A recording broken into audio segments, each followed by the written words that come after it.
자, 신약성경 160페이지 요한복음 9장의 말씀을 볼 차례입니다. 요한복음 9장 1절에서 7절까지의 말씀을 이 아침에 함께 나누도록 하겠습니다. 신약성경 160페이지 요한복음 9장 1절에서 7절까지의 말씀입니다. 자, 우리 함께 하나님의 말씀을 같이 읽겠습니다. 시작. 예수께서 길을 가실 때 날 때부터 맹인된 사람을 보신지라. 제자들이 물어 이르되 랍비여, 이 사람이 맹인으로 난 것이 누구의 죄로 인함이니이까? 자기니이까 그의 부모니이까? 예수께서 대답하시되 이 사람이나 그 부모의 죄로 인한 것이 아니라 그에게서 하나님이 하시는 일을 나타내고자 하심이라. 때가 아직 낮음에 나를 보내신 이의 일을 우리가 하여야 하리라. 밤이 오리니 그때는 아무도 일할 수 없느니라. 내가 세상에 있는 동안에는 세상의 빛이로라. 이 말씀을 하시고 땅에 침을 뱉어 진흙을 이겨 그의 눈에 바르시고 이르시되 실로암 못에 가서 씻으라 하시니, 실로암은 번역하면 보냄을 받았다는 뜻이라. 이에 가서 씻고 밝은 눈으로 왔더라. 하나님의 말씀입니다. 아멘. 자, 우리 인생에 이유 없이 찾아오는 고통이 분명히 있습니다. 그때 그 답답함이라든지 거기에 대한 좌절이라든지 또 거기에 대해서 큰 분노를 우리가 느끼게 되기도 하죠. 오늘 본문에 보면 나면서부터 맹인으로 난, 소경으로 난 사람이 있습니다. 어떻게 보면 정말 아무 이유 없이 어둠에 내던진 그런 인생이라고 할 수 있겠죠. 근데 놀라운 것은 이 사람을 예수님께서 보셨다는 거예요. 1절 맨 뒷부분에 보시면 이 사람을 예수님께서 보신지라, 보고 계셨다 이렇게 말씀하시죠. 여기에 그냥 보셨다 하는 말은 그냥 아무 뜻 없이 이렇게 힐끗 쳐다봤다는 게 아니고 그 사람을 주목해서 바라보고 계셨다는 거죠. 자, 하나님의 어떤 사람을 주목해서 본다는 것은 그에게 관심이 있으시다는 것이죠. 그렇죠? 그의 인생을 고치기를 원하신다는 그런 말씀입니다. 자, 이 사람을 보고 제자들이 묻습니다. 이 사람은 태어날 때부터 이렇게 장애를 가지고 태어났는데 도대체 이게 이 사람의 잘못이에요? 아니면 부모의 잘못이에요? 이렇게 물어봅니다. 그러니까 이 당시에 유대인들의 그 사고방식을 우리가 여기서 엿볼 수 있는데, 누가 어떤 불행을 당하고 있다 하면은 그것을 꼭 뭐와 연결시킨 거예요? 죄와 연결시켰던 거예요. 죄가 있으니까 고통을 받았다. 욥의 친구들이 욥을 찾아와서 욥에게 그 말했던 그거하고 똑같은 논리예요.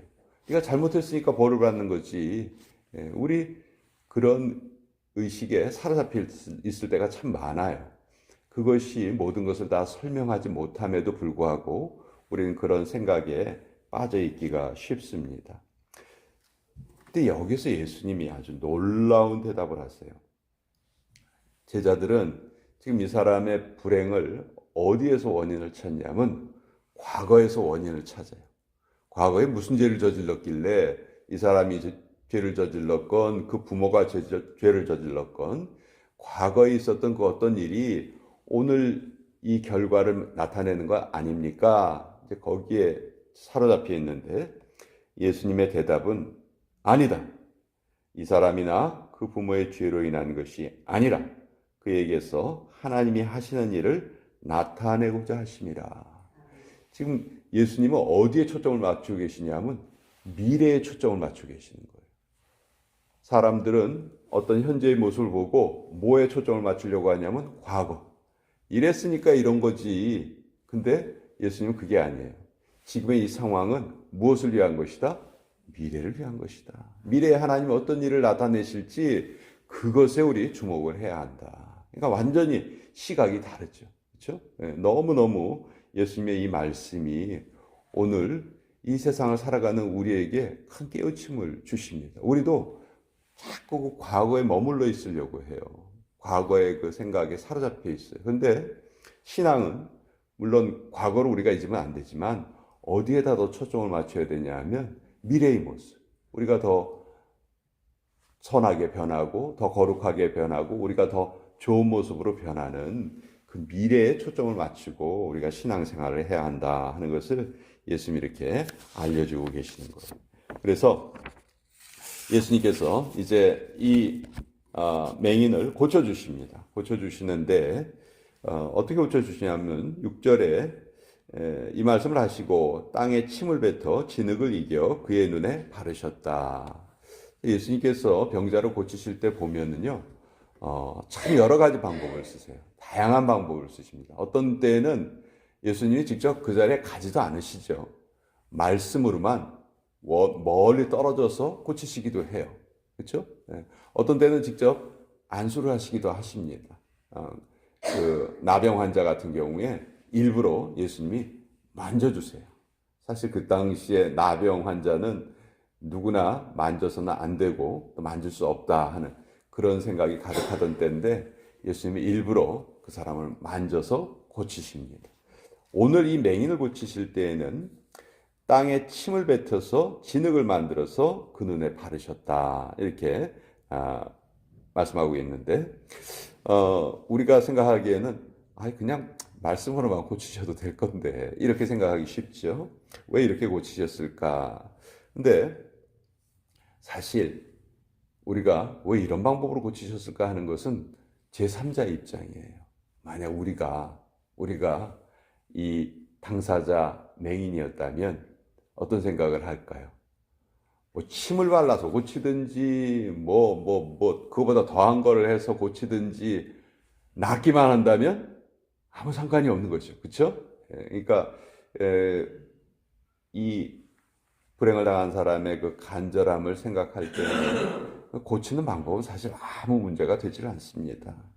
근데 또 한 가지 예수님께서 다른 사람에게는 하지 않았던 그런 말씀을 하시는데 실로암 못에 가서 씻어라 이렇게 말씀하세요. 이 실로암 못에 가라. 왜 하필 실로암 연못에 가라 말씀하셨을까? 이 실로암 연못은요, 그 예루살렘은 그 도시로서 아주 그 좋은 위치를 차지하고 있어요. 산꼭대기에 있고 외적이 침입하기 어려운 그런 도시가 예루살렘이에요. 근데 예루살렘에 치명적인 한 가지 약점이 있어요. 그 성 안에 물의 근원이 없어요. 그러니까 성 안에 물의 근원이 없기 때문에 항상 성 밖에서 물을 떠와야 돼. 이게 이제 예루살렘의 치명적인 약점이었어요. 근데 외적들이 침입을 하면은 제일 먼저 뭐부터 막으려고 할까요? 물의 근원을 막으려고 할 거 아니에요. 그러면 성 안에 있는 사람이 물을 못 마시면 어떻게 싸워요? 그렇기 때문에 이 성 바깥에 있는 그 샘의 근원을 성 안으로 끌고 들어옵니다. 그러기 위해서 지하에 땅굴을 파요. 지하에 땅굴을 파가지고 그것을 성 안으로 연결을 해서 거기에 연못을 만들었어요. 그 연못의 이름이 실로암이에요. 실로암. 그러니까 이 실로암 연못은 예루살렘 사람들이 기근을 당하건 아니면 적의 포위를 당하건 그래도 아무 상관이 없는 거예요. 계속해서 생명을 유지할 수 있는 원천이 바로 이 실로암입니다. 자, 근데 왜 하필 예수님이 이 사람을 실로암으로 보내셨을까? 여기 실로암은요, 바로 누구를 지금 상징하고 있냐면 예수님을 상징하고 있는 거예요. 가뭄이 오건 적이 침입을 하건 어떤 천재지변이 생겨도 실로암 연못의 물은 마르지 않습니다. 왜? 그 물의 원천과 연결되어 있기 때문에 그렇죠. 마치 예수님이 이 실로암과 같은 존재다 하는 것을 지금 이 맹인에게 알려주고 계시는 거예요. 내가 바로 생수의 근원이다. 예수님께서 그런 말씀을 여러 번 하셨죠. 그 말씀을 하신 것과 이 사람을 실로암에 보내신 것이 똑같은 의미예요. 넌 내가 어떠한 존재인지를 내가 이 실로암에 보내는 이것을 통해서 너는 깨달아야 한다. 나는 그냥 단순히 너를 고쳐주는 그런 의사에 불과한 사람이 아니고 바로 내 인생을 책임지는 생수의 근원이 되는 사람이 바로 나다 하는 것을 예수님께서 실로암 못에 가서 씻어라 이렇게 말씀하시고 이렇게 고쳐주신 거죠. 자, 예수님이 이 사람이 맹인으로 된 것은 하나님이 하시고자 하는 일을 나타내고자 합니다. 이렇게 말씀하셨죠. 근데 지금 이 하나님이 하시고자 하는 일을 예수님이 어떻게 나타내셨냐 하면은 이 소경을 고쳐주셨어요. 그렇죠? 네. 또 고쳐주시기 전에 예수님이 이를 주목해서 보십니다. 주목해서 보시고 만남이 이루어졌어요. 그러니까 하나님이 우리에게 하시고자 하는 일은 뭐냐면요. 우리를 만나 주시는 거예요. 그것이 하나님이 우리에게 하시고자 하는 일이에요. 우리가 하나님을 만났다는 것은 하나님의 일이 일차적으로 이루어진 거예요. 그러니까 그게 얼마나 큰 복인지 우리는 상상할 수 없는 복을 가지고 이 세상을 지금 살아가고 있다. 나 이미 하나님 만났어요. 그것으로 충분하지 않습니다. 우리는 하나님을 매일매일 만나야 돼요. 매일 오늘도 만나고 내일도 만나고 계속해서 하나님 품에 돌아갈 때까지 우리는 계속 하나님을 만나는 존재로 살아야 한다. 그래서 이 사람이 처음에 11절 한번 보세요. 11절. 누가 널 고쳤냐? 그랬더니 예수라 하는 그 사람이 고쳤습니다. 이렇게 불러요. 그러다가 17절에 가면 너는 그 사람을 누구라고 하느냐? 그랬더니 선지자입니다. 이렇게 말해요. 처음에는 예수라고 이름만 불렀어요. 근데 17절에 가면 선지자입니다. 이렇게 불러요. 근데 22절에 뭐라고 얘기하냐면 그 부모가 이렇게 말한 것은 이미 유대인들이 누구든지 예수를 그리스도로 시인하는 자는 출교하기로 결의하였으므로 그들을 무서워함이로라. 여기 보면 예수님을 부르는 호칭이 바뀌어가는 걸 알 수가 있죠. 처음에는 그냥 제3자였어요. 예수라는 것은 그냥 그 당시에 아주 많은 사람의 이름이었거든요. 근데 그것이 선지자로 바뀌었다가 마지막에는 그리스도로 바뀌는 거죠. 우리도 마찬가지입니다. 예수님이 누군지 처음에 몰랐어요. 근데 이제는 예수님이 그리스도라는 것을 알고 있는 것이죠. 이것이 우리 신앙의 발전 단계다 하는 것이죠. 그리고 이 사람은 이 고난 때문에 예수님을 만나게 된 거죠. 그렇죠? 만약 이 사람이 이 고난이 없었다면 예수님을 만나지 못했을 수도 있었을 거예요. 그러니까 우리 삶에 찾아오는 고난이 하나님을 정말 진정으로 만날 수 있는 그런 접점이 될 수가 있다. 그러니까 고난이 우리 삶에 찾아올 때 정말 아무 가치 없이 나를 힘들게만 하는 그런 것으로 지나갈 수도 있고요. 또 고난을 통해서 내가 하나님을 온전히 만나고 더 깊은 신앙의 세계로 들어갈 수 있는 하나의 접점이 될 수도 있는 거예요. 그러니까 우리가 우리 삶에 찾아오는 고난을 어떻게 맞이할 것인가, 어떤 의미로 우리가 받아들일 것인가, 그것은 이제 우리에게 달려 있는 것이죠. 고난을 당할 때 그것을 거기에 믿음이 더해지면 그것은 바로 하나님의 가장 큰 축복이 된다 하는 것을 이 사람을 통해서도 오늘 우리가 알 수가 있는 것이죠. 그래서 오늘 요한복음 9장에 있는 이 내용을 통해서 하나님께서 만나주신 사람, 현재의 모습이 중요한 것이 아니고 하나님의 일을 행하시는 그 미래에 초점을 맞추면서 우리도 살아가야 되겠다 하는 것을 또 여러분과 함께 나누어 보았습니다.